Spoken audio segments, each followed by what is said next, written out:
గొప్పగా చెప్పుకుంటారు. సమస్య హిందువుల దగ్గరికే వచ్చింది. హిందువుల దగ్గర నువ్వు ఎవరు అంటే ఎవరంటే నేనేమంటాడు, నేను రెడ్డి అంటాడు, లేక నేను యాదవ్ని అంటాడు, లేక నేను ఇంకొకటి అంటారు. నేను హిందువుని అని ఎందుకో చెప్పుకోలేకపోతున్నాం.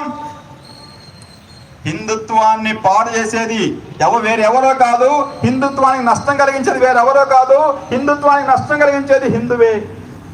ఎందుకని మన ధర్మాన్ని మనం గొప్పగా చెప్పుకోలేకపోతున్నాం. మన ధర్మాన్ని నేను హిందువునే మనం చెప్పుకోలేకపోతున్నాం. తప్పేముంది? అవసరమైతే కులం తర్వాత చెప్పుకుంటాం. మన కులం ఏదైనప్పటికీ గడప లోపల వరకే మన కులం. మన ఆచార వ్యవహారాన్ని గడప లోపల వరకే. గడప దాటితే మనం అందరం హిందువులం. హిందుత్వానికి ఏదైనా జరిగితే అందరం కలిసి ఒక్కటయ్యి రాజకీయ పార్టీలను పక్కన పెట్టాలా, ఎవరు ఏ పార్టీలో ఉండొచ్చు, అభ్యంతరం లేదు.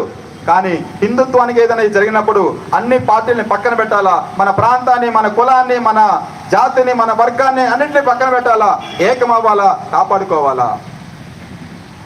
హిందుత్వం బాగుంటేనే దేశం బాగుంటుంది. హిందుత్వం వేరు, దేశం వేరు.